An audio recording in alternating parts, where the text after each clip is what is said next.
छोटे से गांव में एक बहुत ही अमीर व्यापारी रहता था। उसका नाम था सेठ गोविंद दास। उसके पास बहुत सारी दुकानें, गोदाम और नौकर चाकर थे, लेकिन वो बहुत कंजूस और थोड़ा घमंडी स्वभाव का था।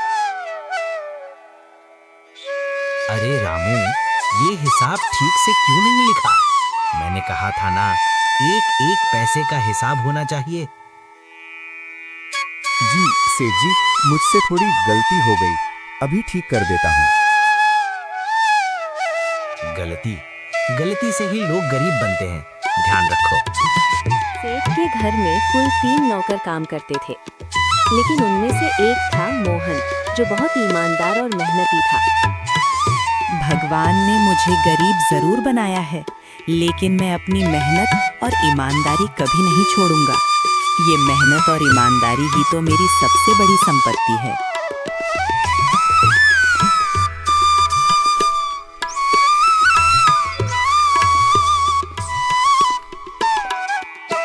मोहन, ये पानी इतना देर से क्यों आया? कहाँ थे अब तक? सेठ जी, रास्ते में एक बूढ़ी अम्मा गिर गई थी, मैं उन्हें उठाने में मदद कर रहा था।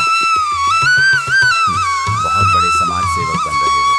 याद रखो, तुम्हें यहाँ काम के पैसे मिलते हैं, समाज सेवा के नहीं। तो याद रहे, अगली बार पहले घर का काम, बाद में समाज सेवा, ठीक है? जी सेठ जी, याद रखूंगा। एक दिन रात के समय जब सब सो चुके थे, मोहन को कुछ आवाज सुनाई दी। वो खड़ा हो गया और देखने लगा।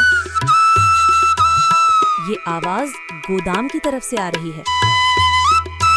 वो धीरे धीरे गोदाम की ओर जाता है। कुछ चोर ताला तोड़ने की कोशिश कर रहे हैं। जल्दी करो, सेठ का गोदाम है, बहुत माल मिलेगा। अगर मैंने अभी कुछ नहीं किया तो सेठ जी का बहुत नुकसान हो जाएगा। मोहन पास में रखी लाठी उठाता है। अरे, कौन है वहाँ? चोरी कर रहे हो? चोर घबरा जाते हैं। भागो, कोई आ गया। मोहन एक चोर को पकड़ लेता है। सुबह होते ही पूरे गांव में खबर फैल गई कि रात में मोहन ने चोर को पकड़ लिया। वाह मोहन, तुमने बहुत बड़ा काम किया, तुम्हारा कोई जवाब नहीं। अरे तुम तो हमारे गांव की शान हो। अगर तुम नहीं होते तो सेठ का सारा माल चोरी हो जाता। ये सब क्या हो रहा है? सेठ जी, आपके नौकर मोहन ने चोर को पकड़ लिया। सच में? जी सेठ जी, मैंने अपना फर्ज निभाया है। मोहन, तुमने बहुत अच्छा काम किया है, लेकिन ये तो तुम्हारा कर्तव्य था। इतना बड़ा काम किया और सेठ को कोई फर्क ही नहीं। सच में, सेठ इतना निर्दयी कैसा हो सकता है? कोई बात नहीं, मैंने ईमानदारी से काम किया, यही काफी है। कुछ दिनों बाद गांव में भयंकर तूफान आया। सेठ का गोदाम गिरने की कगार पर था। अरे मेरा सारा माल, कोई बचाओ, मैं तो अब बर्बाद हो जाऊंगा। नौकर डर के मारे भाग जाते हैं, लेकिन मोहन वहीं रुक जाता है और बोलता है, मैं हूं ना सेठ जी, हम मिलकर इसे बचा सकते हैं। लेकिन ये बहुत खतरनाक है। अगर हम अभी नहीं संभालेंगे तो सब खत्म हो जाएगा। दोनों मिलकर बोरे और लकड़ी से गोदाम को संभालते हैं। मोहन की मेहनत और हिम्मत से गोदाम बच गया और सेठ मोहन की तारीफ करता है। मोहन, तुमने मेरी जान और मेरा व्यापार दोनों बचा लिया। मैंने तो बस अपना काम किया है सेठ जी।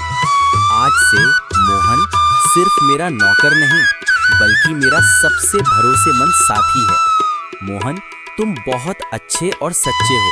तुमने मेरी आंखें खोली हैं और मैं उसे अपने व्यापार का हिस्सा देता हूँ। सेठ जी, ये आप क्या कह रहे हैं? मुझे तो कुछ समझ नहीं आ रहा है। तुमने मुझे सिखाया है कि ईमानदारी और मेहनत सबसे बड़ी दौलत होती है। धीरे धीरे सेठ का स्वभाव बदल गया। अब वो अपने नौकरों के साथ अच्छा व्यवहार करने लगा। देखो, अब सेठ कितना बदल गया है और ये सब मोहन की वजह से हुआ है। मोहन, अगर तुम जैसे ईमानदार लोग दुनिया में हो तो हर इंसान सफल हो सकता है। और अगर हर मालिक आप जैसे बन जाएं, तो हर नौकर खुश रहेगा। ईमानदारी और मेहनत का फल हमेशा मीठा होता है। अच्छा व्यवहार और भरोसा ही असली दौलत है।